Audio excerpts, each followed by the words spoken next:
అంటే first time మీ పేరు మీరు చూసుకున్నప్పుడు ఎలా అనిపించింది? ఫస్ట్ టైం నా పేరు నేను చూసుకున్నప్పుడు నాకు అంటే డైరెక్టర్ అయిపోయాను రా ఈ ఫీలింగ్. ఆ పేరు చూసుకున్నప్పుడు నా పేరు చూసుకున్నప్పుడు ఏం రాలేదు నాకు. నా పేరుతో నాకేం అనిపించలేదు. బికాజ్ మనం వర్క్ చేసాము, ఎవరు వర్క్ చేస్తే వాళ్ళ పేరు ఉంటుంది అక్కడ డెఫినెట్లీ. అదంతా నా కిక్ అంతా ఇక్కడ స్క్రీన్ మీద కాదు, ఆడిటోరియంలో ఫేసెస్, ఆడియన్స్ ఫేసెస్. నేను నా సీట్లో నేను కూర్చున్నాను కానీ నా సీట్లో నేను లేను. నా కళ్ళన్నీ అందరి చుట్టూ తిరుగుతున్నాయి, అన్ని ఫేస్లు తిరుగుతున్నాయి. నన్ను ఎవడు అబ్జర్వ్ చేయడుగా ఆ డార్క్ రూమ్ లో. నేను ఎటు తిరుగుతున్నాను ఎటు చూస్తున్నాను ఎవడు తెలియదు కాబట్టి నా కిక్ అంతా ఈ ఫేసెస్, నా పేరు కాదు. వాళ్ళ రియాక్షన్స్, ఒక సీన్కి కానీ లేదా ఒక డైలాగ్ కానీ లేదా ఒక మూమెంట్కి కానీ ఎలా రియాక్ట్ అవుతున్నారు, ఎలా ఫీల్ అవుతున్నారు. ఒక ఎమోషనల్ సీన్ వస్తే ఫేస్లు చూస్తాను నేను. ఎమోషనల్ సీన్కి అందరూ ఒకలా రియాక్ట్ అవ్వరండి. నిజంగా మంచి ఎమోషనల్ సీన్ వస్తున్నప్పుడు ఒకరికి ఏడుపు వస్తుంది, వాళ్ళు బస్ట్ అవుట్ అయ్యి ఏడుస్తారు. కొంతమంది జస్ట్ చిన్న టీయర్స్ రోలింగ్ ఉంటుంది, జస్ట్ ఇలా అనేస్తారు. కొంతమంది అసలు ఏడవరు, బట్ వాళ్ళకి లోపల చాలా బరువుగా అనిపిస్తుంది. ఎమోషనల్ సీన్స్కి ఒక్కొక్కరు ఒక్కోలా రియాక్ట్ అవుతారు, కానీ రియాక్ట్ అవుతున్నారా లేదా ఇది చూడాలి. దీనికోసం అలా తిరుగుతూ ఉండండి, తల తిప్పుతూ ఉండండి. చాలా ఇంట్రెస్టింగ్ అని. నాకు ఇక్కంతా ఆ ఫేసెస్లో రియాక్షన్స్ అండి. హై సీన్స్, మంచి కోర్ట్ ఆర్గ్యుమెంట్స్, క్రాస్ ఎగ్జామినేషన్స్ ఇవన్నీ జరుగుతున్నప్పుడు వాటికి రియాక్షన్స్ ఉంటాయి. విజిల్ కొట్టాడు, చప్పట్లు కొట్టేవాళ్ళు చప్పట్లు కొడుతున్నారు, ఊరికి అరిచేవాళ్ళు అరుస్తున్నారు, నవ్వేవాళ్ళు పక్క వాళ్ళతో షేర్ చేసుకుని భలే చేశాడు రా అని అవుతుంది. ఈ కిక్ ఫీల్ అయ్యాను. ఇవి నా పేరుతో నాకేం కిక్ రాలేదు, వీటితో కిక్ వచ్చేసింది. ఇదే కిక్ అండి. నానిగారి విషయంలో one of the best thing ఏంటంటే రీసెంట్ టైమ్స్లోనే నాకు కూడా మన వాళ్ళు చెప్పారనమాట, ఐ డోంట్ నో, గుర్తులేదు. చిన్న గ్యాప్ దొరికినా కానీ స్టోరీస్ అనేది వింటూ ఉంటారు. ఎన్ని స్టోరీస్ అంటే ఏదైనా కానీ, కొత్తదైనా పాతదైనా ఏదైనా కానీ వచ్చి చెప్తున్నారంటే ఓపిక్గా వింటారని కూడా మేము తెలుసు. అస్సలు నేను అంటే వాల్ పోస్ట్లోకి ఎంటర్ అయిన తర్వాత, కాంపౌండ్లోకి ఎంటర్ అయిన తర్వాత ఐ విట్నెస్డ్ సమ్ సినారియోస్. అంటే ఒకే రోజు ఆయన కూర్చొని స్ట్రెచ్లో 2-3 కథలు కూడా వినేవారండి. మధ్యాహ్నం వస్తారు ఆయన, ఎప్పుడు ఆఫీస్ రెగ్యులర్ టైం 3-3:30 ఆ టైంకి వస్తారు. నైట్ 11 వరకు ఉండి 11 వరకు ఉంటారు ఆఫీస్లో, పని ఉంటే meeting, depending on the meetings. 11 వరకు ఒకరోజు నేను ఒకరోజు చూసా, డైరెక్ట్ 3 కథలు విన్నారండి, 3 నెరేషన్స్ స్ట్రెచ్, మధ్యలో ఓన్లీ కాఫీ గ్యాప్స్ అంతే. 3 కథలు ఎలా వింటారండి బాబు అసలు. అతనికి ఈ కథ చెప్పడానికి వచ్చే వాళ్ళ మీద ఆ రెస్పెక్ట్ అండి, భయంకరమైన రెస్పెక్ట్. అంటే ఒక కథ అనేది ఈజీగా రాదు, ఒక స్క్రిప్ట్ అనేది అంత ఈజీగా పుట్టదు. ఆ వచ్చి చెప్పేవాడు ఈజీ పర్సన్ అయి ఉండొచ్చు, కానీ కథ అంత ఈజీ కాదు. కథగా బిల్డ్ చేయడం, ఒక ఐడియాని డెవలప్ చేయడం, దాని స్క్రిప్ట్గా డెవలప్ చేసి తీసుకొచ్చి నెరేషన్కి ప్రిపేర్ చేసి తీసుకురావడం అనేది అంత ఈజీ టాస్క్ కాదు. దానికి రెస్పెక్ట్ ఇవ్వాలి మనం, ఆ మనిషికి కాదు, ఆ మనిషి వచ్చిన పనికి ఇవ్వాలి రెస్పెక్ట్ అని ఫీల్ అవుతున్నాను. తర్వాత నేను మాటల మధ్యలో తర్వాత జర్నీ ప్రాసెస్లో నేను మాట్లాడుతున్నప్పుడు అది మీరు నన్ను ఎంతసేపు చెప్తామని అడుగుంటే నేను డెఫినెట్గా కాన్ఫిడెన్స్ లూజ్ అయిపోయాను సార్.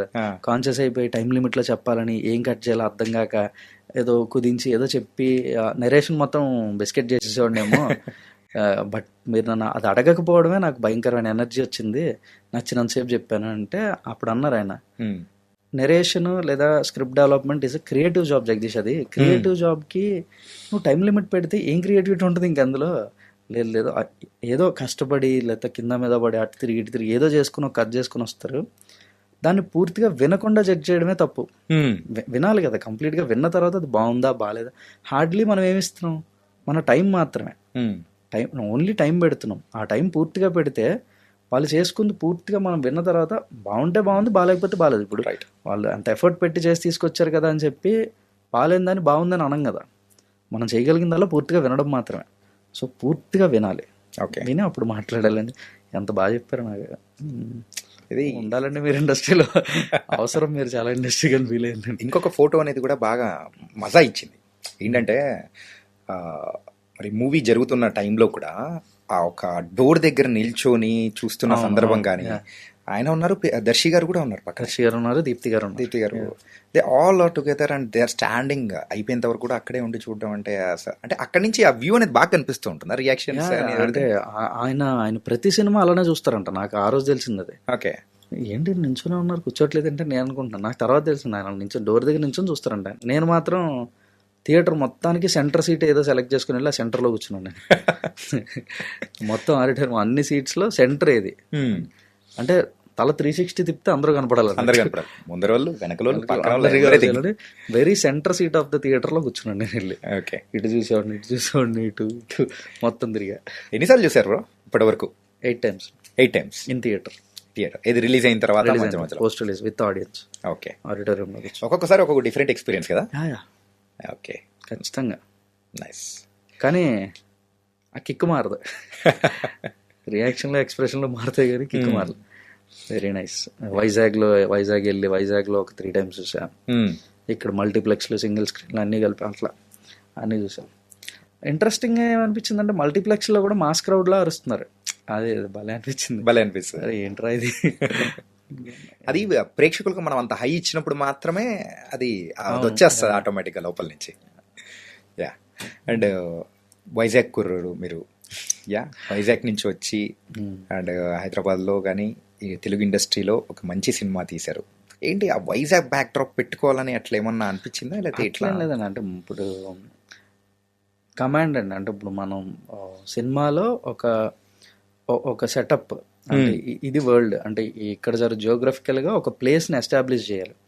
ఆ ప్లేస్ ఎంత రియలిస్టిక్గా ఎంత అథెంటిక్గా చేయగలిగితే ఆడియన్స్కి అంత కనెక్షన్ వస్తుంది. అరే ఇది మనం తిరిగే ప్లేస్లే ఇవన్నీ అని అందరికీ అనిపించాలి అని అంటే అంత అథెంటిక్గా చేయాలి. అంత అథెంటిక్గా చేయాలంటే మనకు ఆ ప్లేస్ మీద మనకు ఒక కమాండ్ ఉండాలి. బేసిక్గా వైజాగ్ ఉంది కాబట్టి నాకు వైజాగ్ మీద ఒక కమాండ్, సో వైజాగ్ చూస్ చేసుకున్నాను అంతే. నథింగ్ పెద్ద సైన్స్ ఏం లేదు.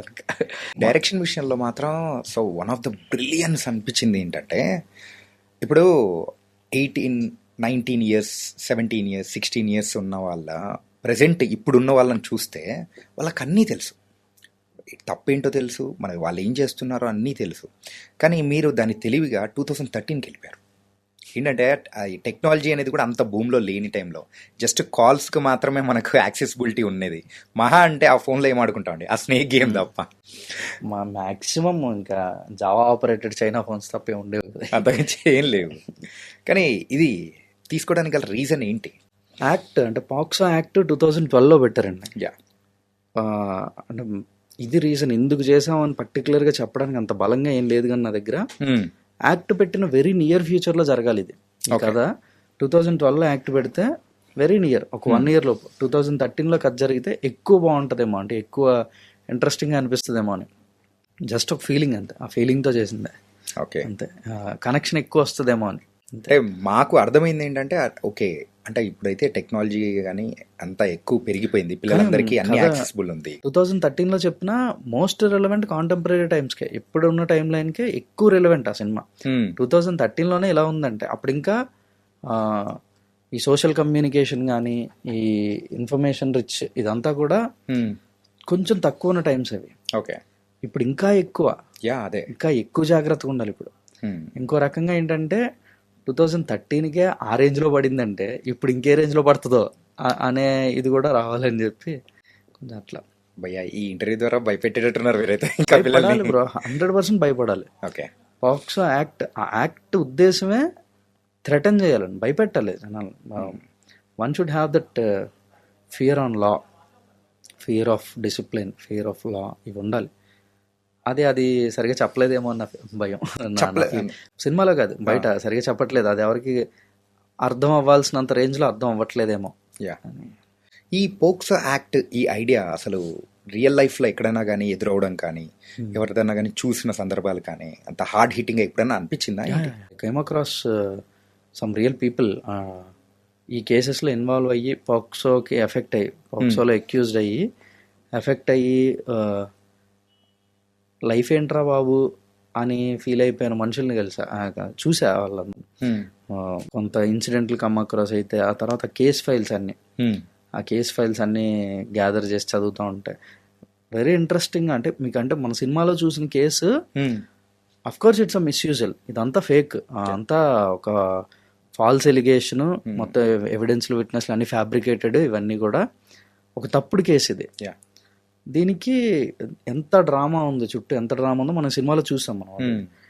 కానీ నేను రీసెర్చ్ ప్రాసెస్లో రిఫర్ చేసిన కేస్ ఫైల్స్ అన్నిటిలో హీఈస్ అ డిగ్రీ స్టూడెంట్ అండి, డిగ్రీ కాలేజ్ గోయింగ్ అయ్యి 19 years. He is interested on a girl 10th class girl she of 16 years. Okay. 10th class అంటే ఆబ్వియస్లీ ఆ ఏజ్ ఉంటుంది. 16 years అమ్మాయి, 1 year అటు ఇటు, 16 years అమ్మాయి. ఆ పర్టికులర్ కేసులో అమ్మాయి age 16 years, she a 10th class girl. ఈ డిగ్రీ ఫస్ట్ ఇయర్, 19 years కుర్రాడు. ఓకే. అయితే ఆ 16 years అమ్మాయిని 19 years కుర్రాడు లవ్ చేశాడు. ఆ అమ్మాయి రెస్పాండ్ అయిందా, రెస్పాన్స్ ఏంటి, పాజిటివ్గా రియాక్ట్ అయిందా, ఒప్పుకుందా, ఒప్పుకోలేదా, ఇవన్నీ సెకండరీ. కానీ వీడు లవ్ చేస్తున్నాడు అనే ఫీలింగ్ ఒకటి ఉంటుంది కదా వీడికి. ఆ ఫీలింగ్తో చిన్న చిన్న చిలిపి పనులు అయి చేయాలనిపిస్తుంది. ఆ ఏజ్ అలాంటిది కాబట్టి ఆబ్వియస్లీ ఆ అమ్మాయి వెనక తిరగటం, ఆ అమ్మాయిని ఫాలో అవటం. స్కూల్ ఆ అమ్మాయిది, వీడి కాలేజ్ నుంచి స్కూల్ దగ్గరికి వెళ్ళడం, స్కూల్ నుంచి అమ్మాయి ఇంటికి వచ్చే ప్రాసెస్లో వెనకాల వెళ్ళడం, ఫ్రెండ్స్తో మాట్లాడుతూ చిన్న చిన్న ఆ అమ్మాయికి వినపడేలాగా వీళ్ళ ఫ్రెండ్స్తో గట్టిగా మాట్లాడడం. ఆ అమ్మాయి ఏదో చిన్నగా నవ్విందో నవ్వలేదో, రియాక్ట్ ఏమైందో తెలియదు. ఈ ప్రాసెస్లో ఉండగా ఆ అమ్మాయి ఇండివిజువల్ హౌస్ 3rd floor అమ్మాయిది, ఓ పోర్షన్ 3rd floorలో పోర్షన్లో ఉంటే వాళ్ళ ఇంటి ఎదురుగా ఒక పాత కారు, ఒక అబాండెండ్ కారు, మొత్తం ధూళి పట్టేసి డస్ట్ అయిపోయి ఉంటుంది కదా, ఆ డస్ట్ మీద రాస్తే కనబడుతుంది. ఓకే. అట్లా ఇక్కడ ఆ అమ్మాయి ఇంటి మీద ఉన్న కారు మీద అమ్మాయి పేరు రాసి ఐ లవ్ యూ అని రాశాడు. అమ్మాయి పేరు పెట్టి ఐ లవ్ యూ అని పెట్టాడు. అది వాళ్ళ ఫాదర్ చూసాడు. అమ్మాయి వాళ్ళ ఫాదర్ చూసి ఏంటిది, ఎవడు వీడని చెప్పి ఏదో చిన్న ఎంక్వైరీ చేస్తే, మరి అతనికి ఉన్న ఇన్ఫ్లుయెన్సో లేకపోతే అతనికి ఉన్న లీగల్ నాలెడ్జో ఏంటో మన నాకు తెలీదు, ఈ అబ్బాయి మీద కేసు పెట్టి పాక్సో వేస్తే అరెస్ట్ చేశారు. వాడిని అరెస్ట్ చేసి తీసుకెళ్ళి జైల్లో వేశారు. ఓకే. 14 days రిమాండ్, కోర్టుకి తీసుకెళ్లారు. Non bail rejected. మళ్ళీ రిమాండ్ వేశారు 28 days. 28 days తర్వాత బెయిల్ శాంక్షన్ అయితే బయటకు వచ్చాడు. ఆడు చేసిన తప్పేంటి ఇప్పుడు ఇక్కడ నాకు అర్థం కాలేదు. అంటే ఆ ఏజ్లో వాడు చేసిన పని వాడికి ఒక సరదా, చిలిపిగా ఏదో చేశానని ఫీల్ అవుతాడు. ఈ చిలిపిగా చేయడం అనేది చాలా తప్పు, నీకు శిక్ష పడుతుంది అనే విషయం వాడికి తెలియాలి కదా. వాడికి తెలిస్తే చేసేవాడు కాదు, తెలియదు కదా. తెలియకపోవడం వల్ల జరిగే ప్రాబ్లమ్స్ ఇవన్నీ. ఇప్పుడు చూడండి, మీకు ఒక డిగ్రీ గోయింగ్ స్టూడెంట్, కాలేజ్ చదువుకునే కుర్రాడిని at the age of 19 28 days జైల్లో వేశారు, ఒక సబ్ జైలు చూసుకుని.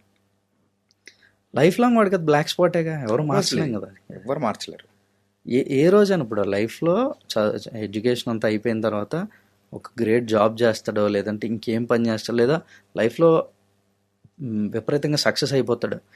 ఏదో అయిపోయిన తర్వాత కూడా ఏదో ఒక రోజు ఎవడో ఒకడు వచ్చి వాడు జైలుకి వెళ్ళాడు రా అంటే వాడికి ఎలా ఉంటుంది, ఏ రోజైనా ఏ ఏజ్లో అయినా వాడు జైలుకి వెళ్ళి వచ్చాడు అనే మాటను మాత్రం ఎవరు మార్చలేం కదా. ఇంకా నాకు భలే బాధ అనిపించింది. అరే కాలేజ్ స్టూడెంట్ రాడు, వాడికి ఏం తెలుసు, ఆ ఏజ్లో అందరూ అలాగే ఉంటారు, అలాగే చేస్తారు కదా. వాడిని తీసుకెళ్ళి 28 days జైలు అంటే ఆ ఫ్యామిలీ పరిస్థితి, మీ అబ్బాయి జైలుకి వెళ్ళాడంట కదా అంటూ ఉంటారు అందరు ఇంటికి వచ్చి. చాలా పోకింగ్గా ఉంటుందండి అంతా. నాకు అంటే చాలా కేస్ ఫైల్స్ చదివాను, అంటే పోక్సో ఇన్వాల్వ్ అయిన కేస్ ఫైల్స్ అన్నిట్లో చాలా మ్యాటర్ ఉంటుంది, కొంత ఏదో క్రైమ్ ఉంటుంది, ఇది చేశారు ఇలా చేశారు ఇట్లా మిగతా అన్నీ ఉంటాయి. ఈ కేస్ ఫైల్ నన్ను బాగా ఎక్కువ కదిలిచ్చింది. ఏం లేదు ఇందులో, అందుకే ఎక్కువ ఫీల్ అయ్యాను నేను. Okay okay. ఈ మ్యాటర్ ఏం లేదు, ఒక ధూళి పట్టిపోయిన కార్ మీద ఐ లవ్ యూ అని రాశాడు అమ్మాయి పేరు పెట్టి, అంతే. It is a crime. నువ్వు ఆ ధూళి పట్టిన కార్ మీద ఐ లవ్ యూ రాయడం తప్పు అనే విషయం ఎవరు చెప్పాడు వీళ్ళకి? ఎవరు చెప్పలేదు. అది ఎక్కువ ఫీల్ అయ్యాను నేను. ఓకే. సరే కుదిరితే వాడిని వెళ్ళి కలవాలనిపించింది. సర్లే ఎందుకులే ఎక్కువ మళ్ళీ లాగడం అని కలవలే. ఓకే. ఏమో ఏ స్టేట్ ఆఫ్ మైండ్లో ఉంటాడో తెలీదు. జైలుకి వెళ్ళి వచ్చిన వాళ్ళు చాలా సెన్సిటివ్గా ఉంటారండి. అంటే తప్పు చేసి జైలుకి వెళ్తే అది వేరు, తప్పు చేయకుండా జైలుకి వెళ్ళినాడు మాత్రం కదిపితే ఏడుస్తారు. అంటే ఆ లోపల వాళ్ళు పడిన బాధ కానీ, ఆ స్ట్రెస్, ఆ ట్రోమా కంప్లీట్ డిఫరెంట్ అయిపోతుంది. అసలు లైఫ్ లాంగ్ ఉంటుందండి ఆ మెంటల్ ట్రామా అది. జైల్లో ఫుడ్ తింటున్నప్పుడు వాళ్ళు ఎలా ఫీల్ అవుతారు, ఏం ఫీల్ అవుతారు అనేది ఆలోచిస్తేనే నాకు చాలా ఏంట్రా బాబు అనిపించింది. అందుకే ఆ షార్ట్లో అవన్నీ ఉంటాయి సినిమాలో. తినేటప్పుడు కానీ, స్నానం చేసేటప్పుడు కానీ అన్నీ షూట్ చేసాం. అందుకే అవన్నీ ఊహించి చేసినాయే, ఊహిస్తేనే అలా ఉన్నాయి, నిజంగా అనిపిస్తే ఎలా ఉంటాయండి బాబు. అమ్మో, ఎందుకో చాలా మూవ్ అయ్యాను బాగా.